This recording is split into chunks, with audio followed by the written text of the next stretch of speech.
Good afternoon, all of you, respected faculty members, dear students। जैसे कि sir ने मेरा इंट्रोडक्शन दे ही दिया है और मैं लोकल यहीं का रहने वाला हूँ। मेरा जन्म यहीं का है, यहीं जस्ट थोड़ा सा पीछे ही फिजिक्स वाला कोचिंग के सामने मेरा घर है। तो सबसे पहले तो ये कहना चाहूँगा, all you are on right track और राइट प्लेस।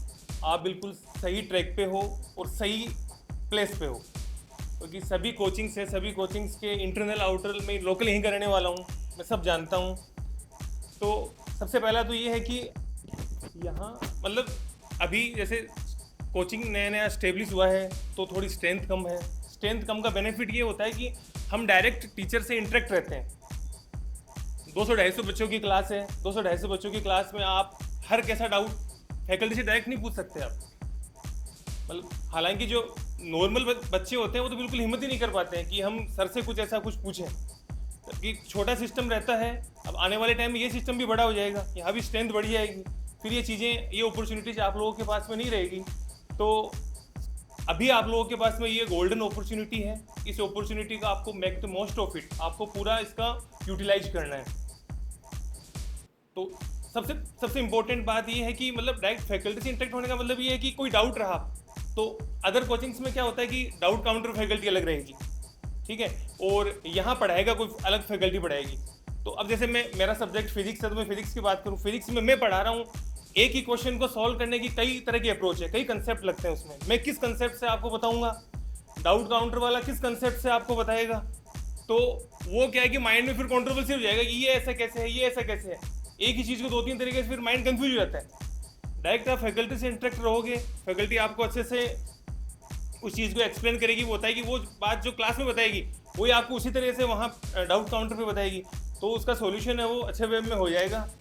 और रही दूसरी बात ये कि जैसे फिजिक्स मेरा सब्जेक्ट है, फिजिक्स से जैसे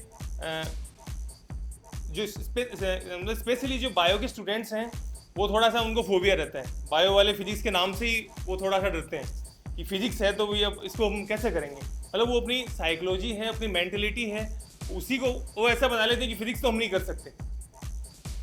और ये भी आप लोग देख ही रहे होंगे कि यदि आपको सिलेक्शन लेना है तो फिजिक्स में आपको स्कोर करना ही करना पड़ेगा, बिना फिजिक्स के आप सिलेक्शन भी नहीं ले सकते। तो एक मोटिवेशनल स्टोरी है जो मेरे बार बार जब भी मैं मेमोराइज करता हूँ तो मुझे भी अच्छा फील होता है। आप लोगों को भी वो स्टोरी है, वो एक बार सुननी चाहिए, मैं आपसे शेयर करना चाहूँगा। एक बार क्या हुआ कि इंडिया में एक व्यक्ति को फांसी की सज़ा सुनाई गई। तो जितने भी बड़े बड़े साइंटिस्ट थे फॉरेन से, इंडिया के बड़े बड़े साइंटिस्ट थे, वो सारे के सारे उस व्यक्ति के पास आके पहुँचे कि भी तेरे को फांसी की सज़ा सुनाई गई है तो मौत तो तेरी पक्की है, क्यों ना हम मरते मरते तेरे ऊपर एक एक्सपेरिमेंट कर लें। यदि तू एग्री है तो तेरे ऊपर हम एक एक्सपेरिमेंट करते हैं। तो उसने कहा मुझे कोई प्रॉब्लम नहीं है, मुझे फांसी लग के मरना है, मैं वैसे मरूंगा। आप कोई एक्सपेरिमेंट करना चाहो आप मेरे पे कोई एक्सपेरिमेंट कर सकते हो, कोई दिक्कत नहीं है। तो उन्होंने उसे कहा कि आज से 15 दिन बाद में तेरे को एक काले सांप से कटवाया जाएगा।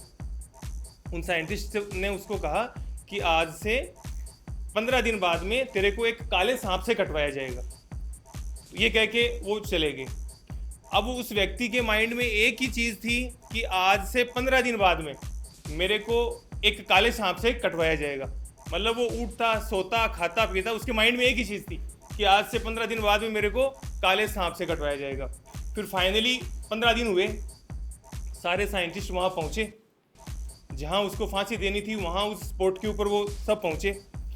तो जैसे उसको कि भी उसको बुलाया जाए, उसको बुला के उसको एक साइंटिस्ट ने कहा कि इसको ज़मीन के ऊपर लेटा दो। तो उन्होंने उसको ज़मीन के ऊपर लेटा दिया, इसके ऊपर काला कपड़ा डाल दो, उसके ऊपर काला कपड़ा डाल दिया गया।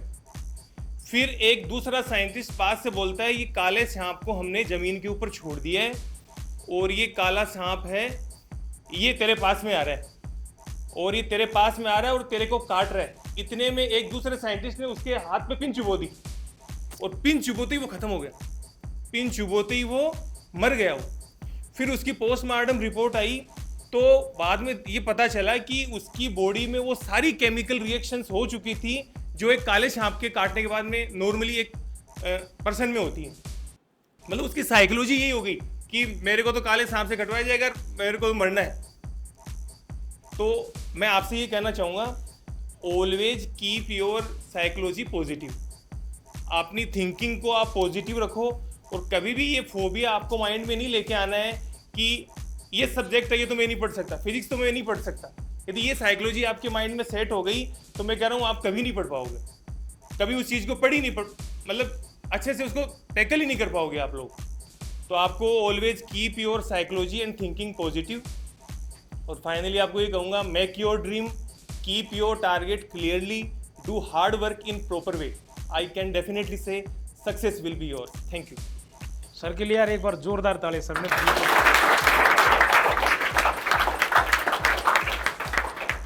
सर ने बहुत काम की बात कही बच्चों कि साइकोलॉजी, ये आदमी मारा ही साइकोलॉजी में जा रहा है, और खास करके बच्चा वो भी पिपराली रोड का। ठीक है नहीं? ठीक है, कोई होस्ट वाला ज्ञान दे देता है, साइकोलॉजी बन गई। और नहीं तो कोई केले बेचने वाला ही काउंसलर है, केले बेचने वाला सही ढंग से स्कूल के आगे तो क्या वो स्कूल के पीछे भी नहीं गया, उसको पता नहीं नीट की फुल फॉर्म क्या है, आईआईटी कौन देता है। हाँ क्यों बता रहा हूँ आपको। और आप जाके उससे केले ले लो, वो केले बाद में देगा, आपकी काउंसलिंग पहले करेगा। कहाँ गए, कहाँ थे, कौन से गांव से आए हो, ये है वो है, अरे आप तो गलत फंस गए।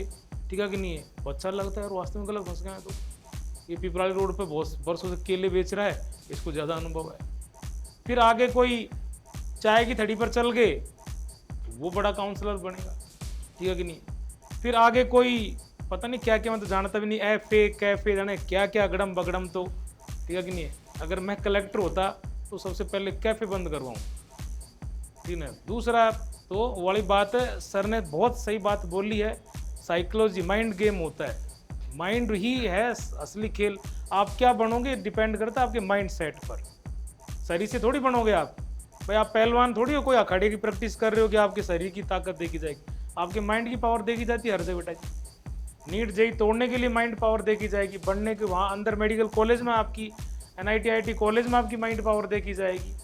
आगे आप प्री पीजी दोगे, वो आपका सारा माइंड पावर बेटा जी। साइकोलॉजी आप जैसा माइंड सेट बना लोगे, सुन लोगे, बहुत काम की बात कही सर ने। दूसरी चीज़, बिना ही बात 90% बच्चा मारा जाता है, वो भी सर ने अपने अनुभव से बोला है, खास करके फिजिक्स। आप पहले से डरे हुए हो, वो सांप वाली बात है। ठीक है, आपके माइंड में केमिकल पहले से ऑलरेडी बन चुके कि फिजिक्स ये तो मेरे से आएगी नहीं। और फिजिक्स वाला मास्टर बेचारा चाहे कलेजा निकाल दे, लेकिन पहले से माइंड सेट है, दरवाजे खिड़की सारे ताले लगा रखे हैं पहले ही कि कैसे फिजिक्स अंदर आ जाए, क्योंकि पहले आपको डर है कि फिजिक्स अंदर नहीं आ जाए। जबकि रियल बता रहा हूँ भाई, लोग बड़े बड़े फिजिक्स के हस्ती खड़े हैं, राहुल सर गिरवर सर। ठीक है कि नहीं? ये कोई डायलॉग नहीं है, रियल बता रहा हूँ, मैं दिल से कह रहा हूँ। ठीक है, मुझे केमिस्ट्री अच्छी लगती थी, ठीक है, उसका रीज़न हो सकता है, लेकिन मैं फिर कह रहा हूँ कि फिजिक्स भी बहुत अच्छी लगती थी। और रियल में सबसे सुंदर सब्जेक्ट फिजिक्स है, एक बार आ जाती है तो कभी जाती और नहीं है।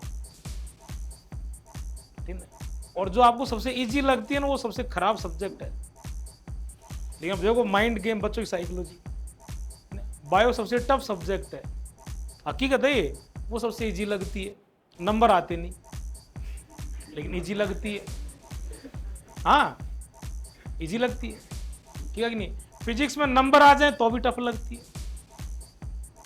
केवल साइकोलॉजी का यही है, आज से आप फिजिक्स को दिन में 10 बार बोलने लग जाओ, physics very easy, physics very easy, शाम तक वास्तव में इजी हो जाएगी वो। इसलिए एक तो फिजिक्स के मास्टरों से डरना बंद करो आप, ठीक है कि नहीं? सबसे ज़्यादा आप नियरेस्ट किसके पास हो? फिजिक्स के गुरुजियों के पास। और फिजिक्स से प्यार करना स्टार्ट करो आप, बहुत प्यारा सब्जेक्ट है ना? और आपके लिए सौभाग्य की बात यह है कि 3 दासू गुरुजी आपके फिजिक्स में है। चौथे सर से भी काफ़ी दिनों से रिक्वेस्ट चल रही है, सर के अमित सर अच्छे जिगरी दोस्त हैं, है ना? तो अब है जो कहते हैं ना, आज सर के चरण कमल पड़े हैं, सौभाग्य आपका है। एक बार और ताली बजा दो।